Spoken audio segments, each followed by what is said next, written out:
이명박 대통령 헌정 방송 김어준의 나는 꼼수다.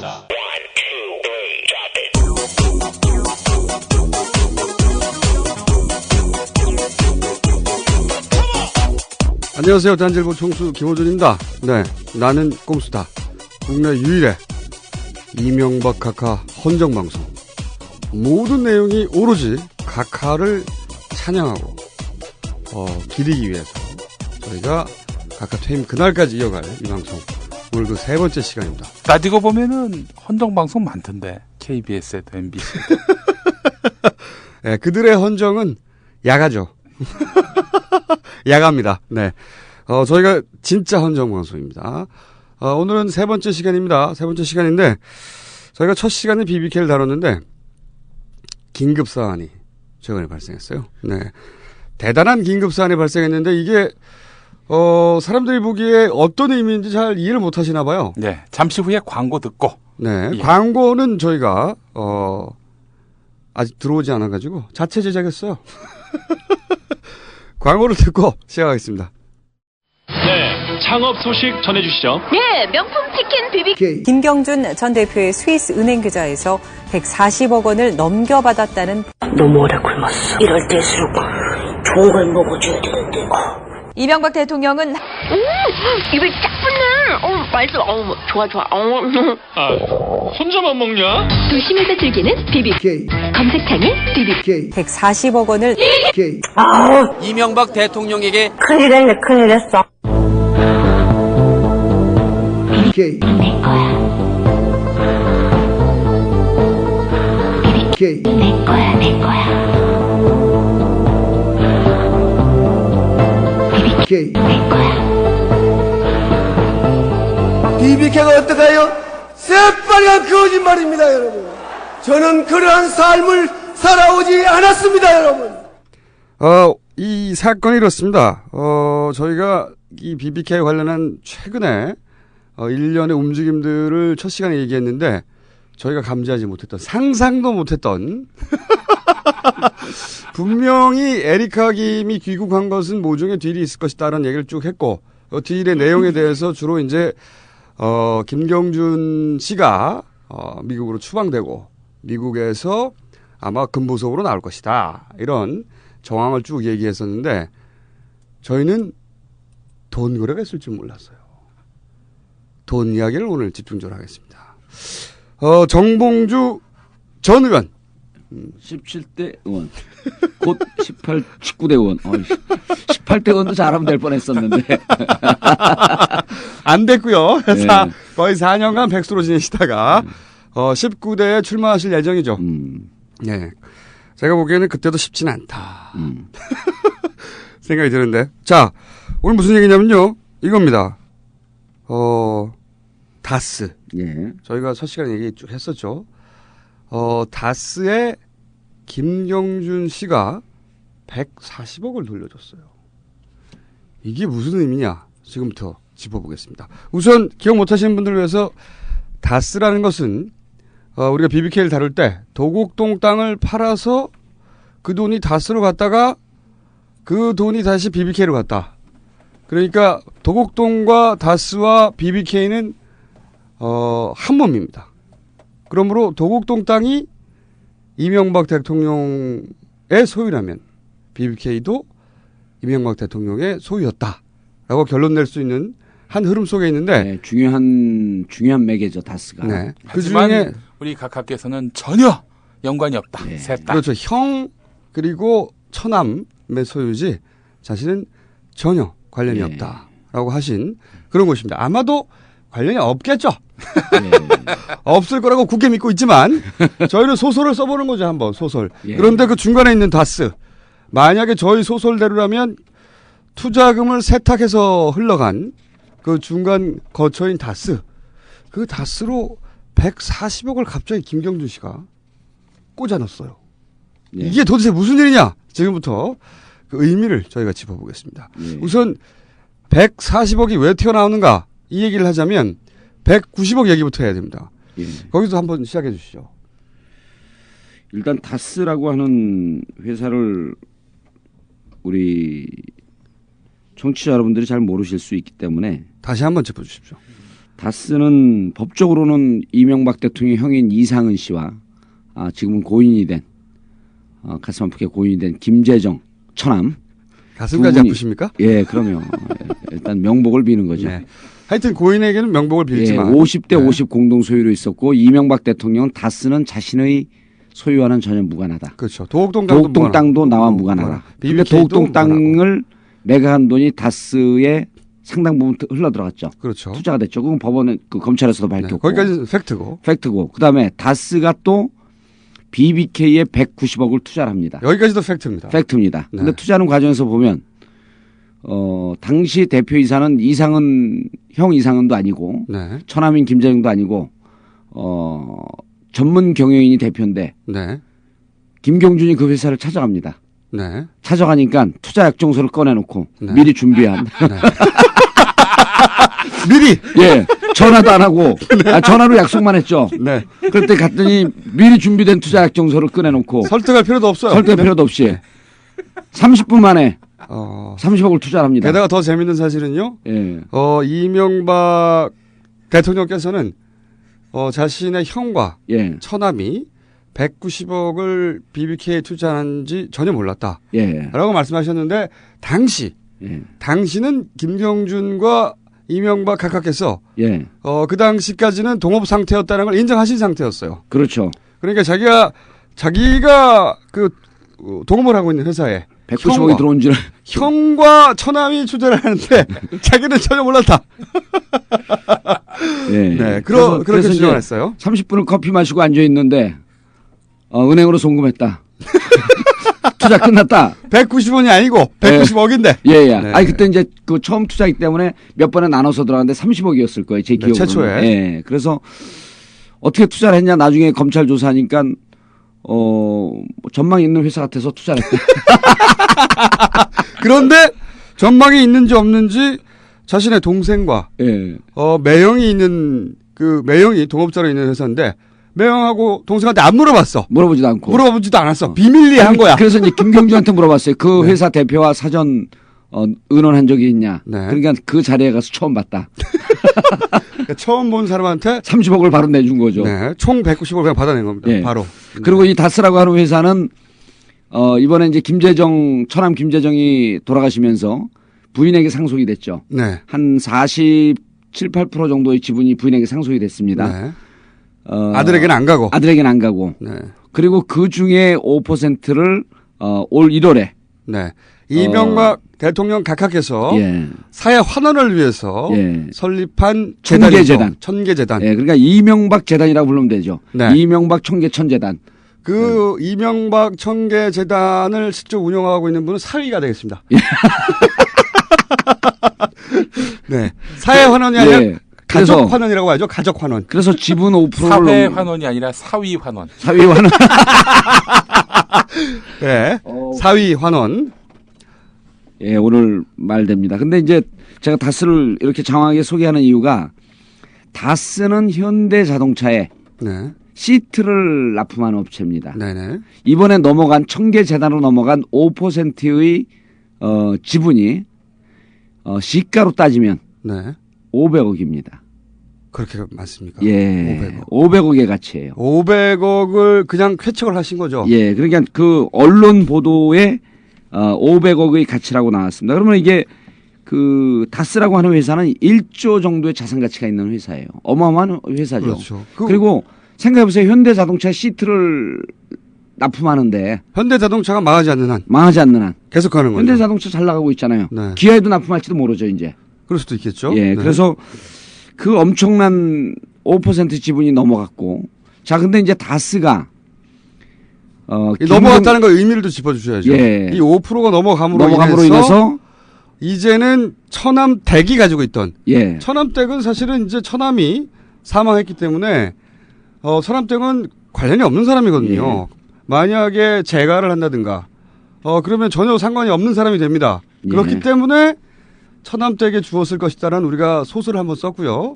왜냐하면 이명박 대통령 각하께서 그것은 원래 내가 맡긴 거잖아. 차명으로 도로 내놔. 그럴까 봐.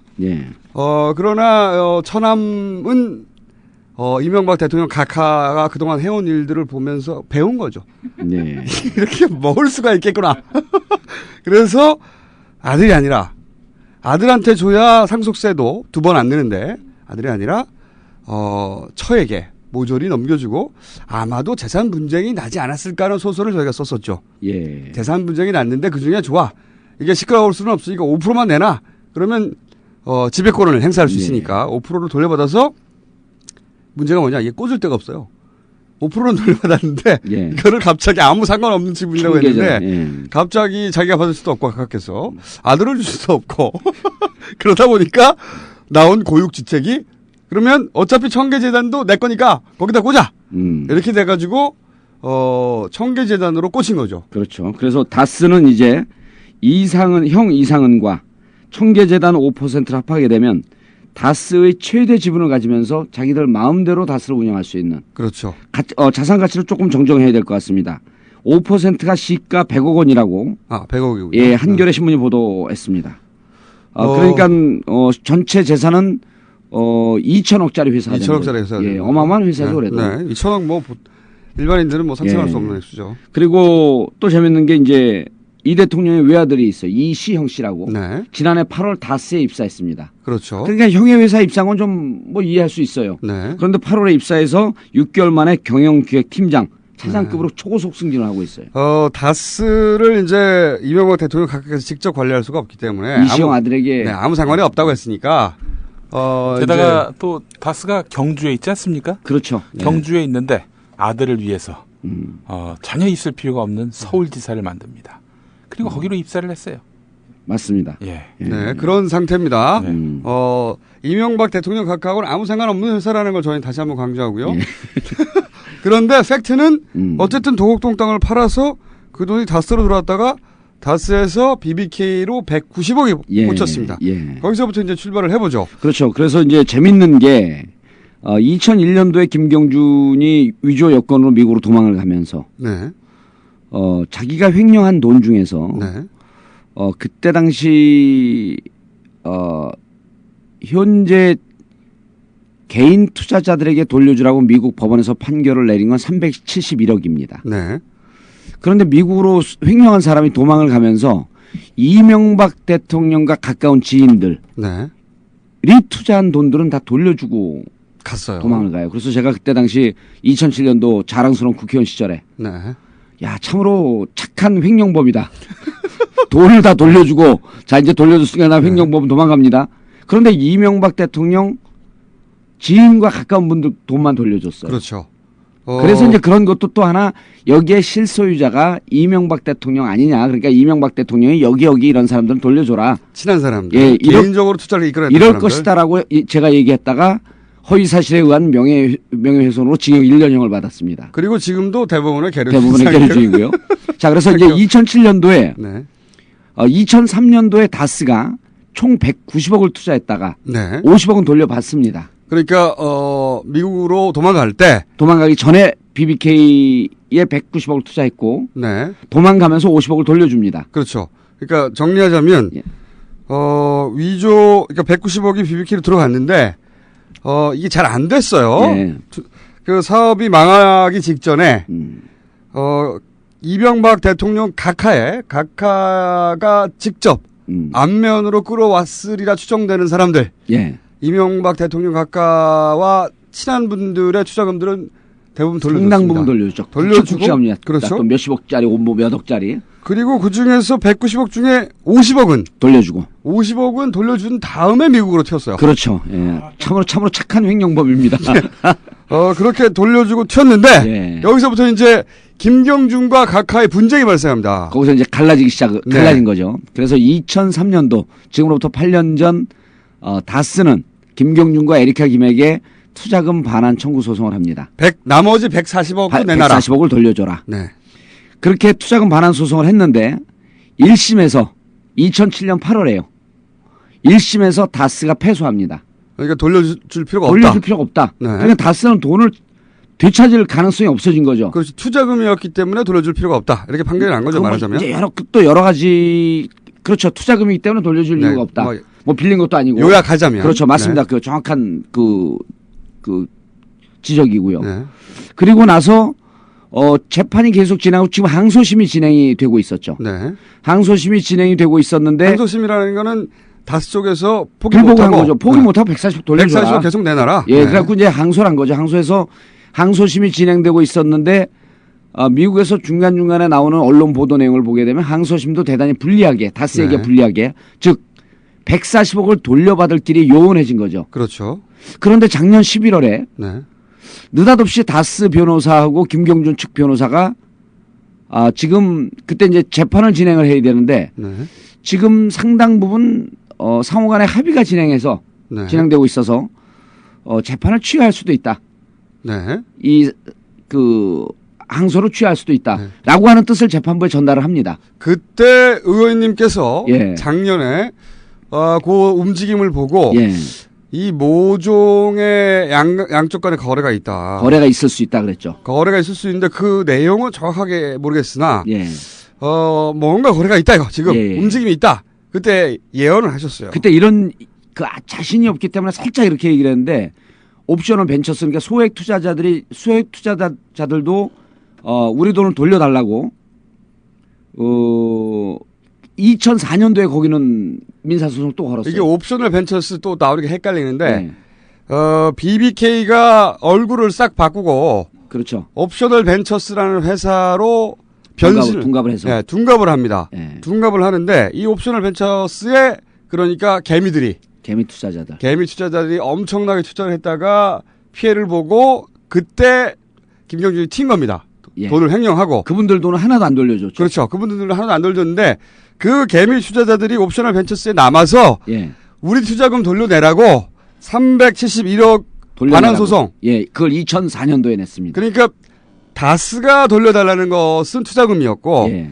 이 옵셔널 벤처스는 변신을 한 다음에 예. 주가 조작을 하고 예. 튀기 전에 BBK가 변신하는 회사인데 이 옵셔널 벤처스는 개미들이 주인이었어요. 예. 그 개미들 돈을 떼먹고 김경준 씨가 튀은 건데 그 개미들이 남아서 371억 원을 돌려달라. 예. 이게 크게 두 가지 소송이 있었던 거죠. 예. 다스가 140억 돌려달라. 그건 투자금이었고 네. 371억은 회사 돈 빼돌린 횡령금. 그렇죠. 예, 횡령금을 돌려줘라. 371억 회사 자산으로 있어야 될 돈을 돌려내라. 예. 이거는 개미들이 개미들이 그렇죠. 소송을 하고 예. 있었던 겁니다. 두 가지 큰 소송. 그래서 이제 2007년도에 다스는 패했고 네. 그러니까 돈을 돌려받을 길이 막혀버린 거죠. 네. 그런데 재판이 진행되면서 옵셔널 벤처스의 개미 투자자들 네. 회사 돈 371억 횡령했다는 것 네. 이것은 그분들 돌려달라고 하는 쪽에 무척 재판이 유리하게 진행되고 있었어요. 그렇게 다스는 1심을 졌고 옵셔널 벤처스 예. 개미 투자자들이 돌려달라는 돈은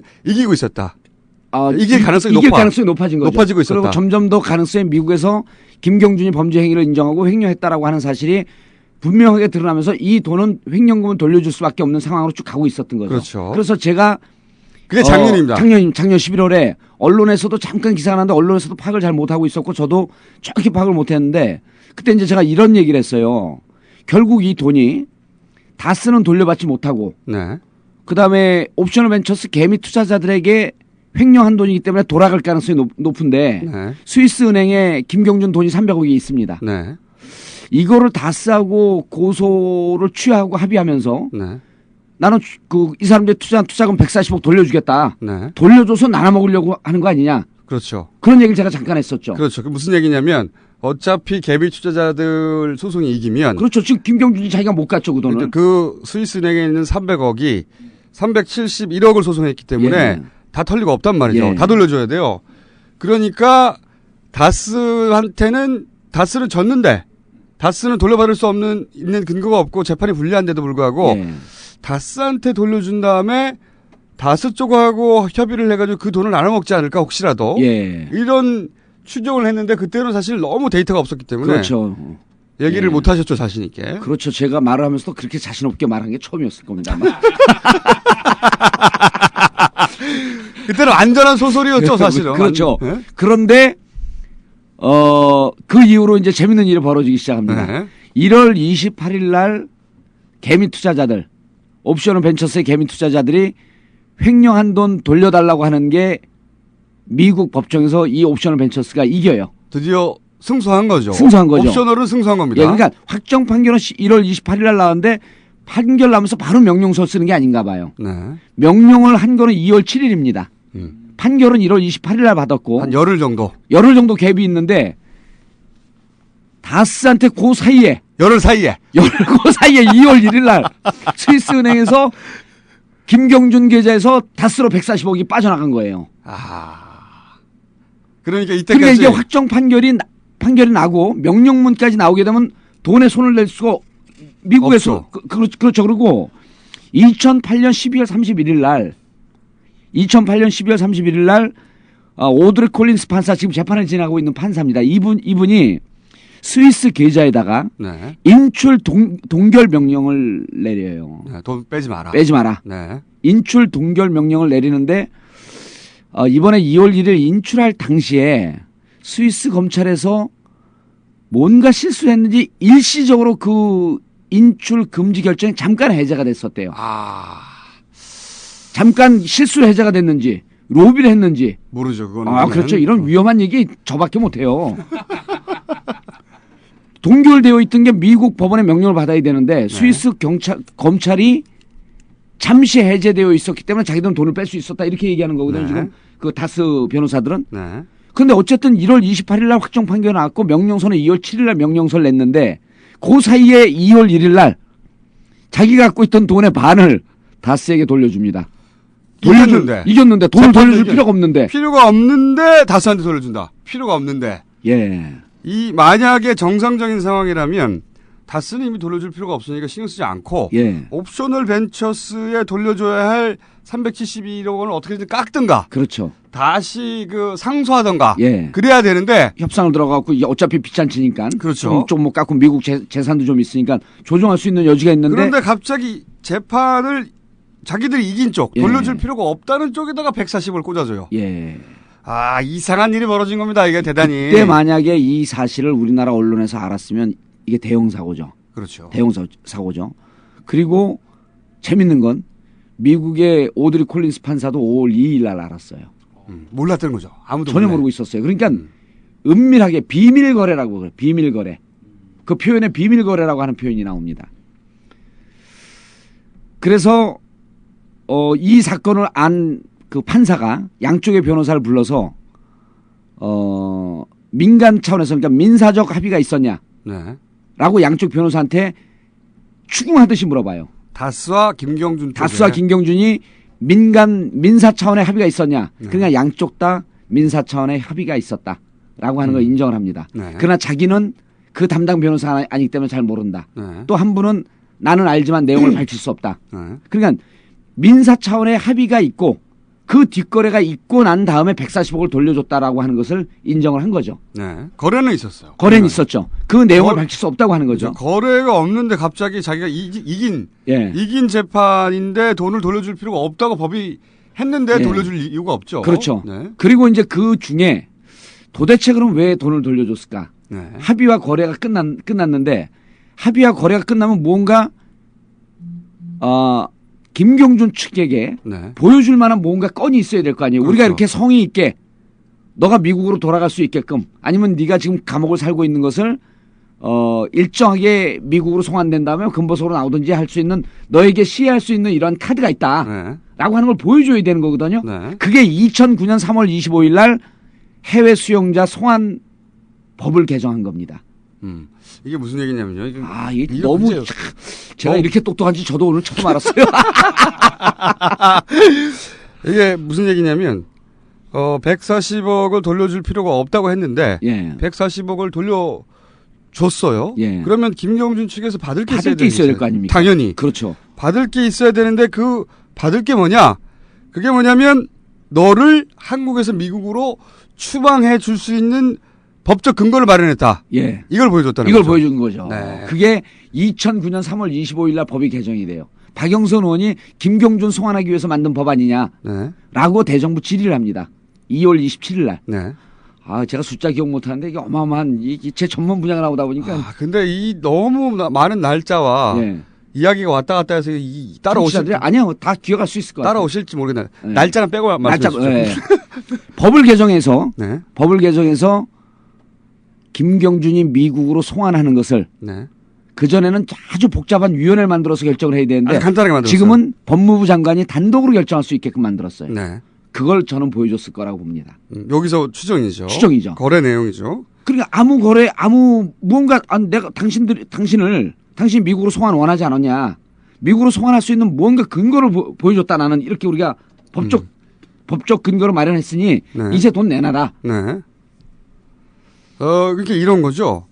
저희가 첫 번째 시간에는 돈 거래를 제외하고 아마도 김경준을 미국으로 추방하는 대신에 에리카 김이 와서 내가 그때 거짓말했다고 해주고 그다음에 에리카 김의 혐의를 다 벗고 MB에 대한 그 연관성도 다 끊고 그래서 BBK를 끝낼 것이다. 그렇게 해서 이제 퇴임 후에 더 이상 사법적 추궁을 받지 않도록 그렇죠. MB가 말하자면 장치를 만든 것이다. 법적 정리를 다 끝내는 거죠. 일사부재리 원칙에 의해서 다시 똑같은 사안을 똑같이 추궁할 수 없게. 그런데 그때 몰랐던 거는 돈 거래도 왔다 갔다 했다는 거예요. 저는 사실은 140억은 적기 때문에 포기할 줄 알았죠. 140억 포기할 줄 알았는데 이게 이런 겁니다. 야, 내가 풀어줄게. 그러면 그 돈 내놔. 한마디로 말하면 이건 거죠. 그런 거예요. 내가 너 잡고 있으니까 너 미국으로 보내고 다 풀어줄 테니까 돈 내놔. 저는 설마 그 140억은 포기할 줄 알았는데 돈을 포기 못하는 거예요. 이 양반들이. 그래서 이제 여기서 이제 이게 대형 사고가 터진 건데 이 욕심으로부터 저는 BBK는 다시 살아날 거라고 봅니다. 이 욕심 때문에. 이것 때문에 이제 이게 대형 사고가 된 거예요. 그러니까 미국 정부가 스위스 계좌에 대해서 인출 동결 명령을 내린 거거든요. 이것을 검찰에 5월 2일 날 검찰에 수사 지시를 하면서 오드리 콜린스 판사가 이런 표현을 썼다고 합니다. 어떻게 감히. 예. 이게 뭐 영어로 하면 좀 복잡하니까 어떻게 감히라고 기사에 떠요, 이게. 네. 어떻게 감히 비밀 거래를 해서 인출할 수가 있느냐. 이거 조사해라. 그래서 미 검찰이 이 조사에 필요한 시간은 60일이고 7월 8일 날 보고서를 올리겠습니다. 네.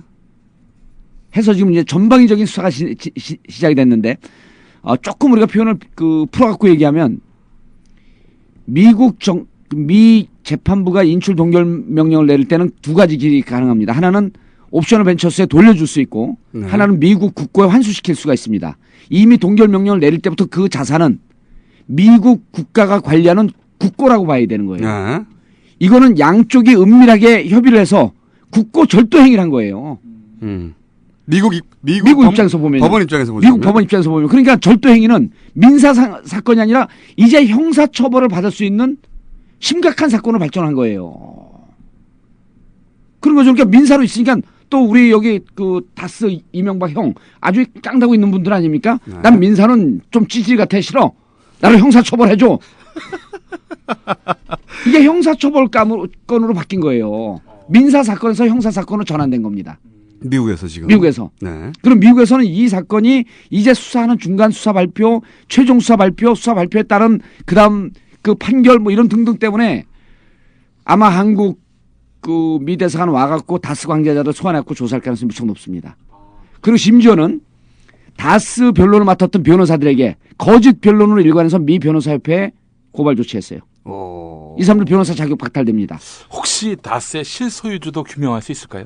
그건 상관없죠. 이 사건과는. 그거를 할 수 있을 거라고 미국 라디아 코리아 그다음에 미국에서 그걸 추적한 교민 신문 그 기자는 안치홍 씨인가요? 예. 예. 그분은 안치홍 씨도 있고 또 다른 사람도 하나 있던데요. 그 사람은 다스의 실소유주까지 손을 댈 수도 있겠다. 근데 저는 그 부분은 약간, 그러니까 이 사건, 미국 입장에서 이 사건은, 경제적 주체가, 법인, 혹은 그 법인의 전직 CEO, 또는 뭐 투자자, 이런 민간인 사이에 분쟁이 발생했었고, 그리고 그 분쟁이 발생해서 투자금을 돌려주네 만회하는 재판을 하는 와중이었기 때문에 민사재판이었는데, 그런데 양자가 법원이 금지한 출금 금지한 돈을 자기들끼리 법원의 허락 없이 주고받아서 형사사건이 된 거잖아요. 그러니까 형사사건이 될 개연성이 높아진 거죠. 그렇죠. 이제. 미국 법원의 입장에서 보자면 사실은 다스의 실소유주는 중요한 게 아닌데 그런데 그 미국의 그 수사 결과를 가지고 이걸 한국에서 예. 한국에서 추적에 들어갈 수 있겠죠. 추적이 들어갈 수 있죠. 그리고 네. 아니 이거는 저는 그래서 죽은 줄 알았는데 다시 살아났어요. 이명박 대통령 일가의 돈 욕심 때문에 예. 140억을 포기 못해서. 그리고 옛날 우리가 운동권 때 불렀던 노래가 마른 잎 다시 살아나 이런 노래 있지 않습니까? 그 마른 잎을 다시 살린 거예요. 140억이 욕심이 나가지고. 민사는 쪽팔린다. 나를 형사를 해줘라. 그런데 이거는요. 저는 실소유주까지 갈 수 있을 거라고 봐요. 미국 애들이 이런 절도 행위. 네. 제가 최근에 그래서 변호사를 만나서 야, 이 BBK 사건은 완전히 죽을 줄 알았더니 네. 그리고 BBK도 잊혀지고 정봉주도 역사에서 잊혀질 것 같았는데 BBK 사건은 에리카 김 귀국하고 레임덕 가기 전에 이걸 정리하려고 저쪽에서 너무 급히 서두른 바람에 네. 오히려 BBK 사건은 더 국민들의 관심사로 드러났고 그땐 BBK 하면 그냥 사기꾼 뭐 이런 거만 알았지 지금처럼 내용을 자세히 몰랐어요. 네. 요즘 트윗과 인터넷 들어가 보면요. BBK 사건은 저보다 더 정확하게 알아요. 심지어는요. 네. 이건 그 트윗에 쓴 글을 제가 소개하는 겁니다. 어젯밤 2시에 트윗에 저한테 무슨 얘기가 왔냐면 의원님 스위스 계좌에서 인출한 기록을 지우려다가 잘못 지어서 농협 전산망 사고가 났다는데 그게 사실입니까? 아니 이 정도로 사람들이 이제는 이게 말도 안 되는 얘기 아니에요 사실은? 네, 너무 많이 가셨네. 너무 많이 갔어요 그분이. 아니 그러니까 우리가 서태지 사건 나왔을 때도 BBK 사건을 덮기 위해서 나온 거 아니야? 이렇게 나왔을 때 전 처음에 이 사람들 소설을 왜 이렇게 써? 근데 법무법인 발언이 나오면서 그렇죠. 개연성이 높아진 거 아니에요? 그렇죠. 근데 이게 트윗에 이런 데 보면 너무나 정확하게 알아요. 네. 근데 농협과 스위스은행을 그러니까 그건 좀 나은 거죠. 근데 모르겠으면 이제 스위스 농협학과. 네. 그래서 이제 변호사한테 제가 이걸 물어봤어요. 연결된 모르겠지만. 네. BBK 사건이 나중에 다시 형사처벌 받을 수 있는 개연성은 있습니까? 그랬더니 네. 실소유주 문제를 묻는 것은 도덕적 차원에서 묻는 거고. 그렇죠. 주가 조작. 네. 주가 조작은 액수에 따라서 뭐라 그러죠? 그 공소시효가 네. 무척 길어진답니다. 그래서 이게 주가 조작 사건으로 이미 결론이 난 거 아니에요? 주가 조작이면 횡령 사건이란 말이에요. 옵셔널 벤처스가 주가 조작을 하고 횡령 사건인 건 확실하신 거죠. 근데 이제 최종 판결을 보면 주가 조작은 밝히지 못하고 횡령으로만 간 것 같아요. 제 기억에. 네, 그렇군요. 그게 왜 그러냐면 주가 조작을 미리 밝혀놓으면 나중에 둘이 실질적 소유자라고 하게 되면 주가 조작의 죄가 이명박 대통령에도 씌워지는 거거든요. 네. 검찰이 아마 그것까지는 보지 않았나 싶어요.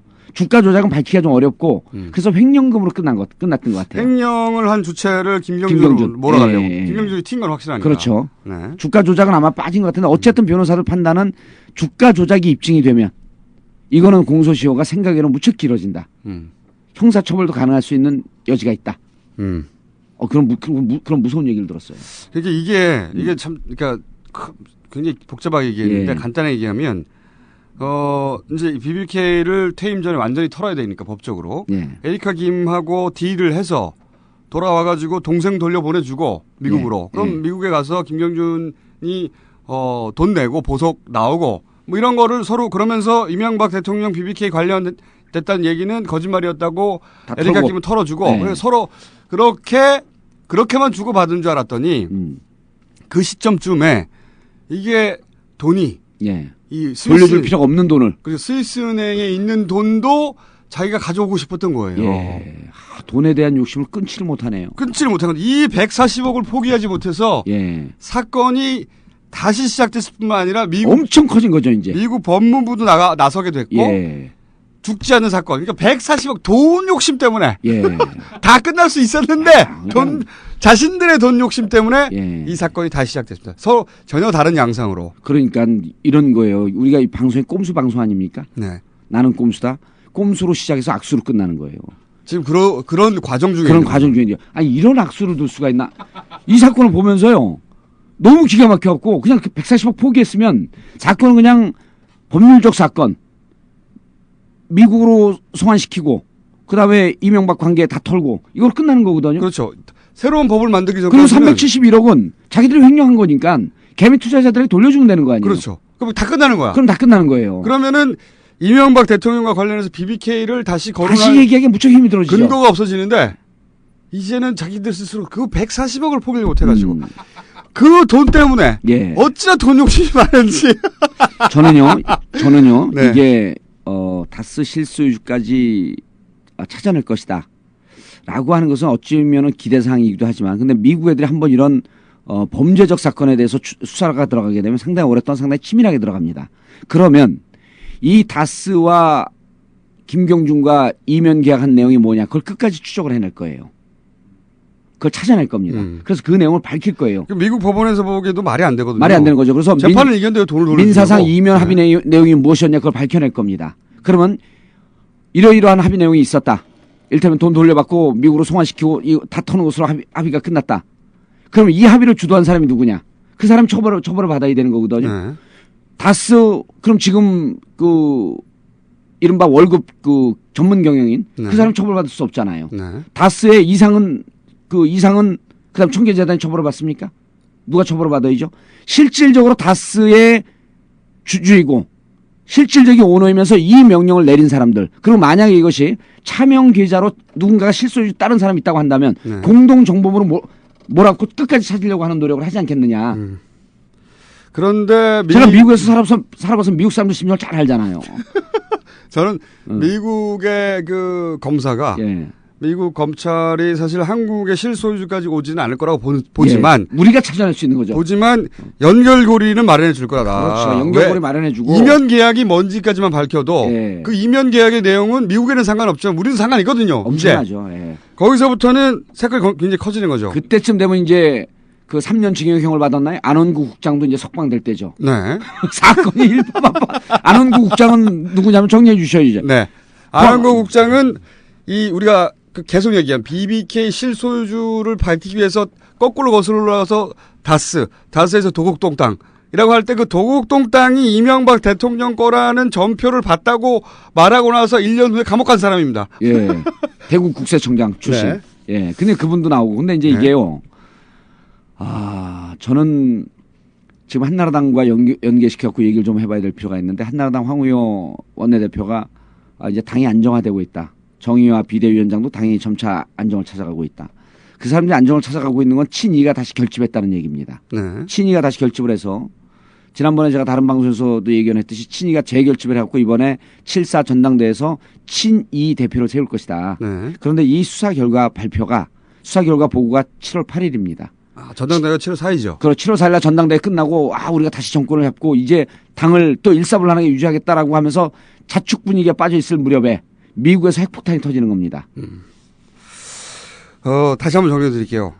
에리카 김과 이명박 대통령을 하면 안 되죠.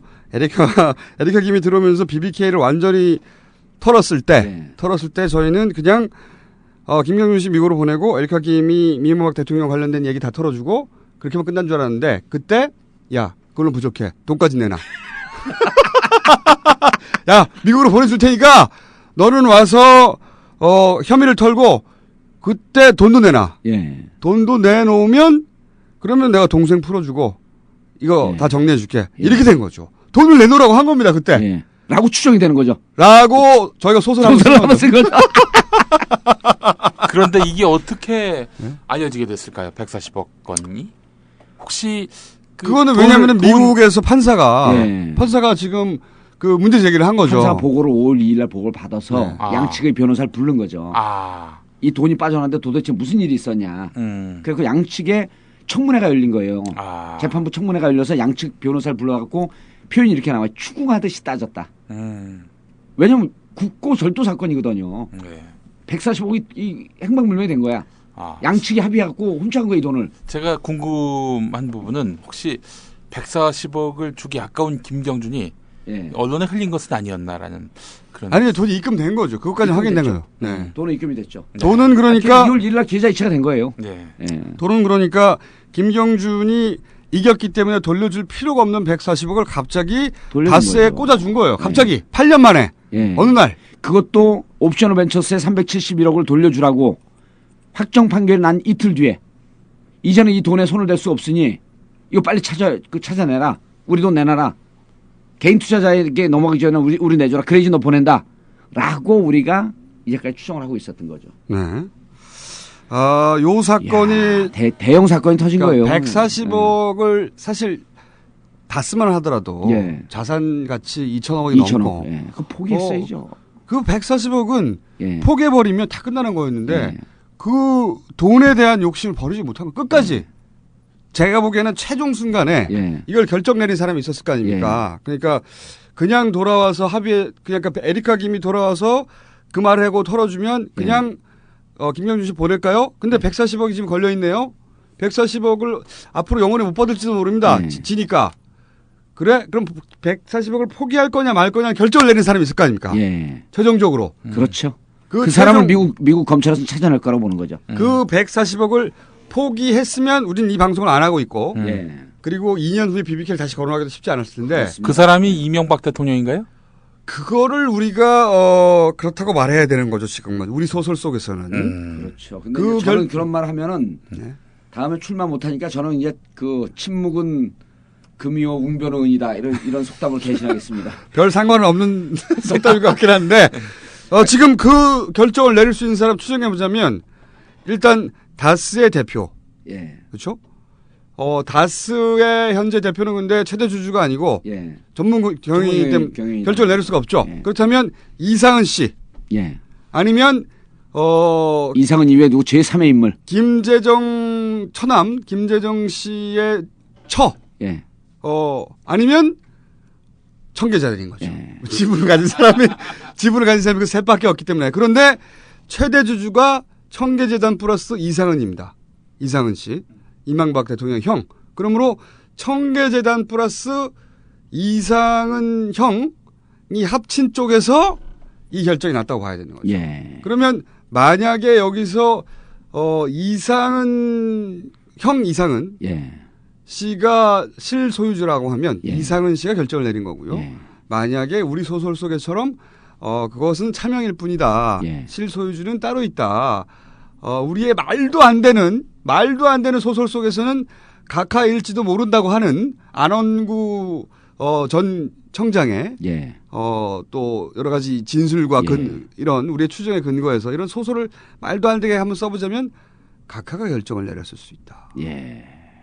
그러니까 옵션은 두 가지밖에 없죠. 이상은 씨가 내렸거나 또는 우리의 말도 안 되는 소설에 의해서 각하가 내렸거나.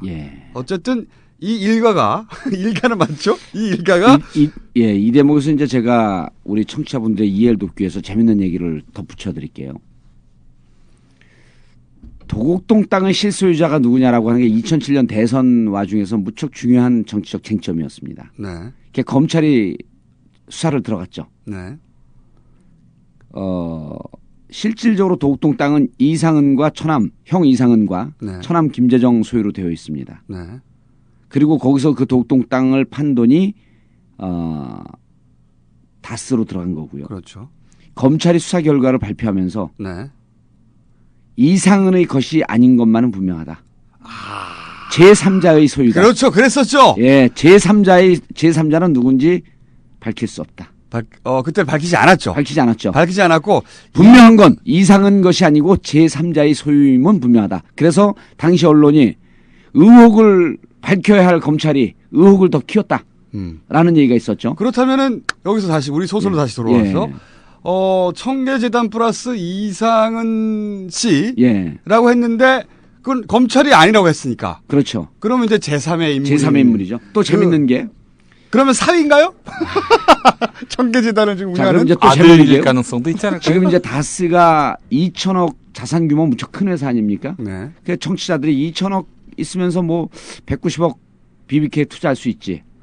그런데 이 투자할 당시에 다스의 단기 1년 순이익은 30억 남짓입니다. 그러니까 190억을 투자한 건 향후 5년 동안 단기 순이익을 다 투자한 거예요. 회사가 날아가고 거덜날 수도 있는 그런 상황이었습니다. 그런데 그거를 30분 만에 오자마자 말도 듣지 않고 입금해줘 버려. 그렇죠. 30억을 입금해 주죠. 그래서 여기서 이제 그때 당시에 이런 추정이 가능했던 거죠. 그러니까 다스라고 하는 알토란 같은 회사가 190억을 투자할 때는 이 190억 투자되는 투자처 BBK 이것이 실질적 소유자가 아니면 어떻게 그렇게 몰빵을 하면서 다 투자를 하겠느냐. 또는 제가 보기에는 다스 쪽의 이상은 형 실소유주 아니라고 그러니까 김재정 씨에게 해야 되겠네요. 김재정 씨의 어떤 호연지기. 190억 정도 한 번에 꽂아줘. 이런 호연지기가 아니었을까. 야, 그러니까 이 새록새록 살아나는 BBK가 다 죽어갔습니다. 돈 욕심 때문에 스스로 다시 살렸어요. 그렇죠. 그리고 에리카 김이 귀국해서 이게 관계가 없다. 네. 그리고 이제 BBK는 역사의 뒷곁으로 사라지고 네. 동시에 정봉주도 국민으로부터 잊혀져가는 그런 쓸쓸한 여름의 문턱에서 오로지 하나 남았던 거는 김경준 씨가 추방될 때 잠깐 시끄럽고 말겠죠. 그렇죠. 그랬는데 이 140억이 다시 살려냈어요. 그렇죠. 스스로 140억을 포기를 못해서. 한낮에 찌는 더위는 BBK를 다시 살려낸 거예요. 그런데, 그래서 예? 우리는 민사는 쪽팔리다. 민사로 우리 다스를 감히 건드려? 이러지 말고 우리를 형사로 건드려줘라. 우리는 형사 정도 해야지. 조사를 받겠다. 저는 이 대단한 결정이다. BBK야말로 예. 우리 정치사에 길이 남을 꼼수의 정수다. 예. 더 이상의 꼼수가 있을 수 있겠는가? 제가요. 네. 그 히틀러가 집권하면서 3, 4년 동안 한 행각을 보면 3, 4년 사이에 독일 최대의 재벌이 됩니다. 히틀러가. 예. 그러면서 그 정치학자들, 역사학자들 사이에서 나오는 결론이 독재자의 마지막 꿈은 재벌이다. 가다피 이라크인가 어디죠? 리비아 최대 재벌 아닙니까? 네. 지금 제스민 혁명으로 축출되는 네. 아랍의 지도자들이 다 엄청난 재벌이거든요. 그렇죠. 그래서 독재자라고 한다면 그 꿈은 재벌이다. 재벌이 되기 위해서 140억이 너무 아까웠던 겁니다. 포기할 수 없었던 거죠. 아니 저는 근데 이 BBK를 쭉 보고 있으면 이 인간 뭐랄까요? 탐욕이 그래요. 탐욕의 끝은 어디인가. 그리고 그런 그 돈에 대한 끝없는 집착. 그것이 자기를 거기까지 가게도 만들었지만 결국 자기를 추락하게 만들 것이다. 이런 대목에서 그 여름의 문턱에서 이런 글귀가 생각이 납니다. 내 탐욕의 끝은 어디인가요? 자, 저희가 이 꼼수, BBK 꼼수 앞으로 꼼수의 절정인 것 같아요. 그렇죠. 더 이상의 꼼수가 없을 것 같아요. 꼼수의 극이죠, 극. 근데 그 천정배 최고위원이 내년에 그 총선에서 다수당이 되면은 BBK 청문회를 열겠다 이랬는데 근데 그거는 이제 일종의 정치적 선언에 가까운데 네. 이거는 근데 사건이 발생한 거예요. 진짜로. 진짜 사건이 발생한 거예요. 근데 그 국회가 규명할 수 있는 범위가 어디까지일까요? 그거는 뭐 만약에 그게 성사된다면은 집권을 누가 하느냐? 아니죠. 우리가 이제 다수당이 되면 다수당과 무관하게 그 천정배 최고위원이 할 수 있는 건 거의 없다고 보고요. 천정배 최고위원은 이런 것을 청문회 열겠다라고 하는 법적 결정. 정치는 법 위에 있는 거거든요. 그럼 법 위에 있는 정치로 이것을 결정하고 찾아낼 수 있는 국회의원이 내년에 또 등장하는 거죠. 노원갑 정봉주라고. 정봉주 국회의원은 무궁무진하게 파냅니다. 그렇다면은 야당에서는 정봉주 의원을 포함해서 누가 그 청문위원이 되면은 확실하게 규명이 될 수 있을까요? 박영선도 잘 알고 이제 독사 그룹이 있어요. 독사 그룹. 예, 최재천, 정청래. 네. 그냥 별 내용 없는 것 같고도 일단 지지면 기사되는 의원들이거든요. 박영선, 최재천, 정청래, 그리고 제 유일한 계보인 안민석. 거기도 촉이 발달됐어요. 이게 체육학과 출신인데 대한체육회장이 꾸민 사람이에요. 꾸민 의원이야, 재선이야. 이 정치는 그렇게 해야 돼요. 오산 재선 의원이거든요. 재선할 때 플래카드가 뭔 줄 알아요? 재선 시켜 부려먹자. 재선 시켜 부려먹자. 한 방에 한 거야, 한 방에. 압도적으로 이겼어요, 압도적으로. 이번에 삼선 출마하는 그 캐치프레이즈도 제가 만들었어요. 짬뽕도 삼선 짬뽕, 국회의원도 삼선. 거긴 시골 촌놈처럼 생겨서 그런 구호가 딱 맞아요. 우리 뭐 차세대 지도자 이런지 통하는데 거기 그러면 네가 무슨 지도자냐 그냥 짬뽕이나 먹어라 삼선 짬뽕. 그런 분들이 정치를 해야 됩니다. 그럼요. 제 유일 계보입니다. 어젯밤에 또 11시쯤 전화 갖고 술 취한 상태에서 충성을 맹세해요. 형님이 가라는 대로 어디든 가겠습니다. 친정계군요. 친정계. 제 계보가 꽤 있습니다. 꽤는 없고요. 한 명 있죠. 암약 중인 계보가 꽤 있죠. 자, 그럼 BBK는요. 저희가 사실 BBK 첫 시간 다룰 때, BBK 이거 다시 이야기하기 힘들다. 언제 다시 그런 얘기를 할까 했는데 제가 보기에는 격주로 한 번씩 앞으로. 근데 사건이 너무 커지니까 무서워요, 진짜로. 우리가 얘기하기도 무섭고. 그런데 이제 우리는 뭐 소설로 쓴 거니까. 소설이 지금까지 들으신 건요. 예. 저희 소설이고요. 그렇죠. 다만 형사처벌의 가능성이 높아졌다. 라고 하는 건 언론 보도가 됐기 때문에. 네. 아니 그런데 MB가 또 이렇게 그 기사 회생의 달인 아니겠습니까? 이걸 어떻게 좀 그 국가 권력 차원에서 은폐하거나 레임덕 빠지면요. 기사회생이 안 됩니다. 그래서 레임덕 빠지기 전에 하려고 그러다가 빨리 종교를 지려고 그러다가 꼼수의 종결자, 악수의 달인이 돼버린 거죠. 알겠습니다. 그러면 오늘은 여기까지 하죠. 그래서 저희가 이 방송을 하면서요. 지금 시간이면 이제 LA로 따지면은 지금 이제 저녁 시간 들어가는 거거든요. 그래서 LA 썬데이 저널의 박상균 기자가 이것을 자그마치 7년 동안 추적을 해왔습니다. 그래서 전화로 한번 연결해서 박상균 기자 얘기도 좀 들어보고 하는 시간을 다음 주는 좀 가졌으면 어쩔까? 제가 섭외를 해놓겠습니다. 알겠습니다. 다음 시간에는 저희가 현지에서 이 사건을 쫓고 있는 왜냐하면 이 BBK를 말이요 이렇게 자세하게 얘기하고 끝까지 추적하는 데는 저희밖에 없습니다. 그러면 저희는 한겨레 신문에 또 이태희 기자라고 있습니다. 그분도 2007년도에 계속 이걸 추적을 했고 미국 현지 가서 에릭 하김도 만나고 왔어요. 이태희 기자가 아주 훌륭한 대학을 나왔습니다. 한국외국어대학교라고. 이 기자도 한번 연결 지금 LA에 있는 것 같아요. 알겠습니다. 이 기자도 한번 연결을 좀 시켜보고. 슈퍼스타 K 제작하는 김용범 PD도 한국외국어대학교 영어과를 나왔습니다. 그렇습니까? 그리고 김현민 씨의 동생입니다. 그래요? 그렇습니다. 슈퍼스타 K2. 1, 2, 3 다. 야. 우리 딸내미가 5학년인데 지금 슈퍼스타 K 나간다고 노래 연습을 하는데 노래 잘하거든요. 가요를 부르는데 창처럼 불러요. 주제하고 상관없는 얘기 그만하고. 자, 그러면 저희는 이명박 대통령 각하의 꼼수를 낱낱이 밝혀서 역사에 기록하는 그런 헌사를 있는 힘을 다해서 쓰겠다는 각오를 다시 한번 청취자 여러분께 드리면서 오늘은 물러가겠습니다. 지금까지 놓은 곳 공릉 월계동을 지역구로 둔 정봉주 17대 국회의원이었습니다. 다음 주에 뵙겠습니다. 감사합니다. 끝! So frustrated.